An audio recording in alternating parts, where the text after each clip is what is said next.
Assalamualaikum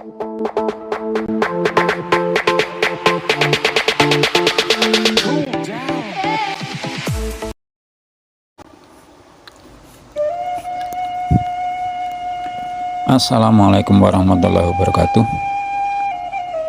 Alhamdulillah, sedulur, ketemu lagi dengan Berkah Family Official. Semoga sedulur semua diberikan kesehatan, kemudahan, kemurahan, dan dilancarkan segala urusannya. Semoga kita semua diberi keberkahan oleh Allah Subhanahu wa Ta'ala. Sedulur, kali ini kita akan explore di pasar Tandun, pasar Tandun. Kali ini kita akan membeli atau membeli sesuatu ya, kulineran lagi. Kalau kemarin beberapa hari yang lalu kita explore, yaitu ketika kita makan soto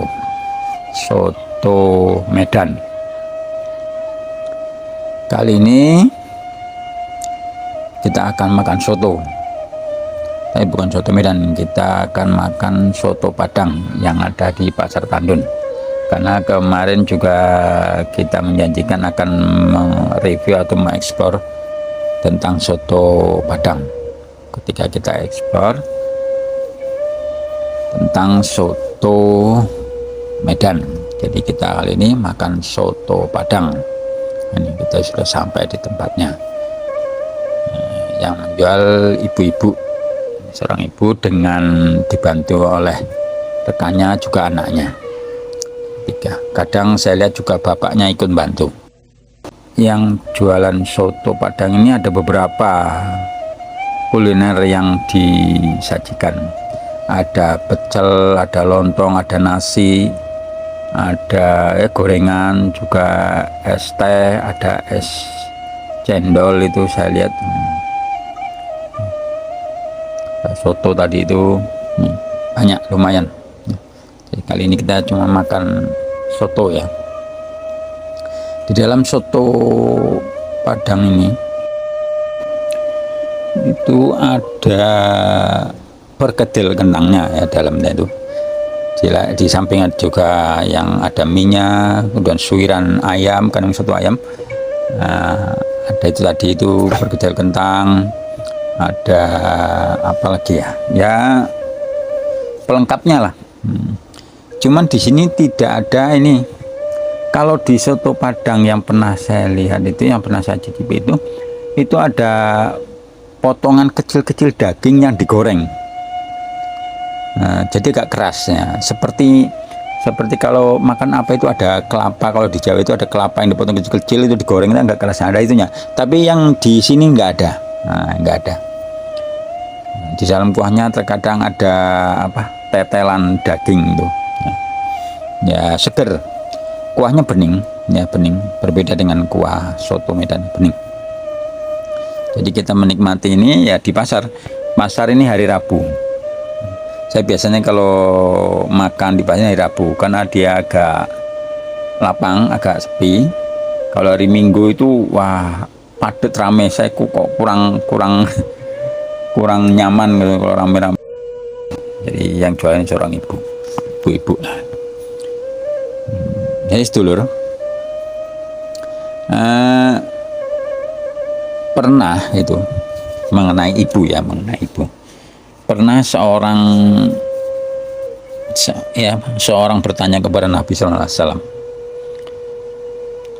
Dia datang kepada Nabi, dia bertanya, ya Kanjeng Nabi, ya Rasulullah, siapa yang paling berhak saya perlakukan dengan baik? Maka jawab Kanjeng Nabi, ibumu. Siapa lagi setelah itu? Jawab Nabi lagi, ibumu. Setelah itu siapa lagi Rasulullah? Jawab lagi, ibumu. Setelah itu siapa lagi? Ayahmu. Ini dalam riwayat lain yang keempat itu saudara yang terdekatmu. Ini. Jadi begitu pentingnya dalam kehidupan kita ini seorang ibu. Sehingga apabila kita berbuat baik, dahulukan ibu 3 kali. Jadi bagian 3 kali, bapak 1 kali, ayah 1 kali. Dan memang ya sepantasnya seperti itu. Seorang ibu mendapat 3 bagian, ayah itu salah 1 bagian. Karena seorang ibu itu menderita 3 kali, artinya 3 bagian dalam anak itu. Yang pertama ketika mengandung, yang kedua ketika melahirkan, yang ketiga ketika menyusui. Itu ketiga kesusahan itu.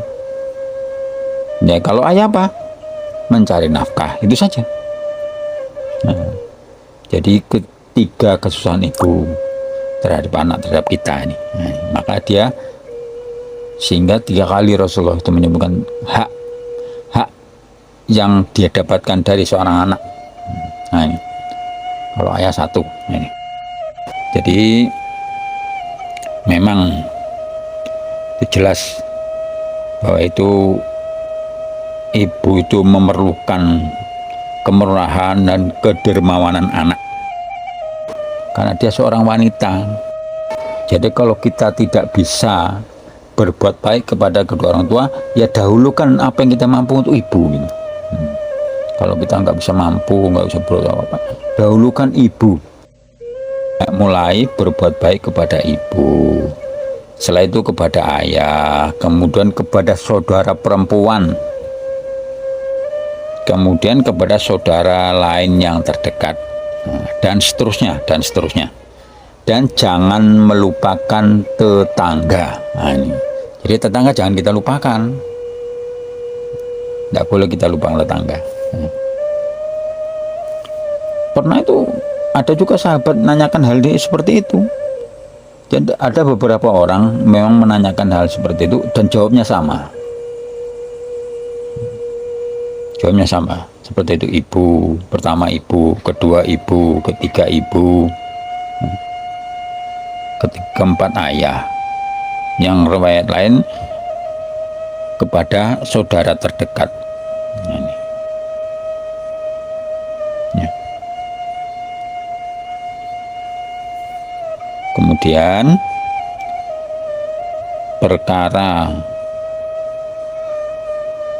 perkara tadi itu dalam berbuat baik kepada orang tua itu, yang didahulukan ibu itu, ini mesti kita jaga baik ketika orang tua masih hidup maupun setelah meninggal dunia.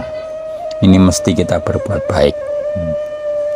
Jangan sampai kita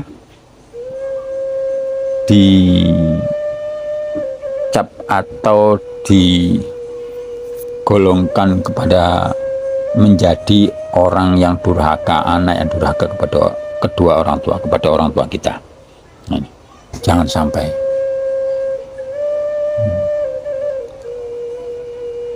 Kalau orang tua kita masih hidup mah, bersegeralah berbakti kepada orang tua, mudahkan segala urusan orang tua, berbuat baik kepada orang tua, silaturahmi kepada orang tua.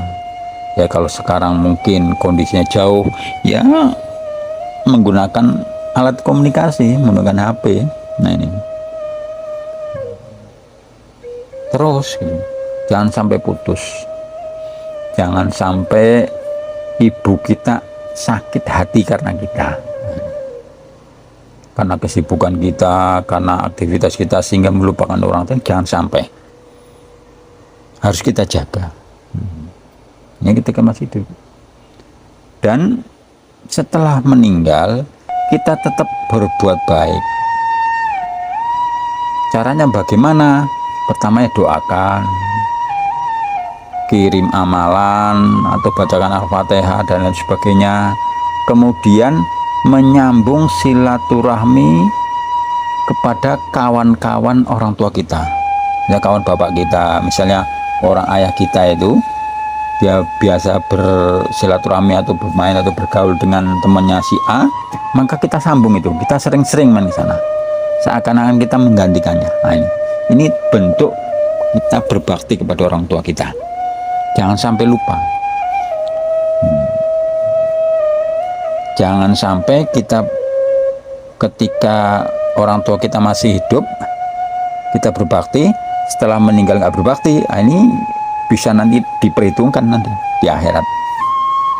Kalau ketika kita orang tua kita masih hidup kita nggak berbakti, setelah meninggal segeralah berbakti kepada orang tua. Jangan sampai kita nggak berbakti ketika itu, nggak berbakti pula kita setelah meninggal orang tua kita ini. Jangan sampai. Segera berbuat baik kepada orang tua, berinfak atas nama orang tua, bersedekah, kirim amalan, kirim baca Al-Quran, sedekah atas nama orang tua. Ini berbuat baik kepada orang tua. Kalau begitu insya Allah kita dihitung berbakti sebagai anak berbakti. Walaupun ketika orang tua kita masih hidup kita tidak terlalu berbakti atau tidak berbuat baik, tapi setelah meninggal kita berbuat baik seperti demikian rupa, maka insya Allah kita akan digolongkan sebagai anak yang berbakti. Inilah pentingnya hubungan baik dengan orang tua, bantu. Dikatakan bahwa ada 3 hal, ada 3 perkara yang kalau 3 perkara itu ada dalam diri seorang, maka Allah SWT akan memudahkan baginya, memudahkan dia kehidupan dunia dan memasukkan dia ke dalam surga. Jadi dalam 3 hal dalam diri seorang, maka Allah mudahkan hidupnya di dunia dan mudahkan masuk surga. Apa ketiga hal itu? Yaitu yang pertama, menyayangi orang yang lemah. Yang kedua, menyayangi kedua orang tua. Dan yang ketiga, bermurah hati terhadap bawahan. Jadi ada 3 hal tersebut dalam diri seorang, maka dia akan mudah hidupnya dan mudah Allah masukkan ke surga, atau dimudahkan oleh Allah masuk surga. Jadi situ termasuk menyayangi orang tua. Kalau kita mau sombong, apa yang mau disombongkan? Hendaknya kita mengingat bagaimana pengorbanan ibu kita ketika kita masih bayi, ketika anak-anak, ketika masih bayi, ya mungkin kita sering di video-video pendek itu tentang bagaimana pengorbanan seorang ibu. Sedang sibuk pun kalau anaknya nangis dia diutamakan itu anaknya, bagaimana soal anaknya nggak nangis. Baik dari makanan, pakaian, dia senang bagaimana anaknya itu memakai baju baru. Apa ketika lebaran, kok dia nggak terlalu mementingkan, mementing anaknya ketika di lebaran itu senangnya minta ampun. Ini contoh. Malam-malam sedang lelap atau mungkin kecapean tidur, mungkin sering bekerja, anaknya bayi nangis, malam-malam dia bangun menyusui atau menenangkan. Inilah pentingnya peran ibu. Jadi sehingga Rasulullah mengatakan bahwa perbuat baik kita utamakan itu kepada ibu sampai 3 kali, kemudian ayah. Nah, jadi sedulur, ya mesti kita ingat jasa orang tua kita. Kita berbakti kepada orang tua kita. Ya sedulur, kita sudah selesai makan waktu ini, jalan pulang lagi. Kita kenyang, ya alhamdulillah enak. Karena memang ya saya nggak selalu sih, cuma sekali-sekali kalau hari Rabu ke pasar ya makan soto, kalau nggak soto Medan, soto Padang, atau mungkin beli jajan atau apa, makan di rumah. Jadi kali ini kita makan di tempatnya ya. Demikian sedulur, semoga sedulur semua diberi kesehatan, kemudahan, dan sampai ketemu lagi di lain waktu dalam video yang berikutnya. Semoga terhibur, semoga menginspirasi, semoga bermanfaat. Demikian kita sudahi. Assalamualaikum warahmatullahi wabarakatuh.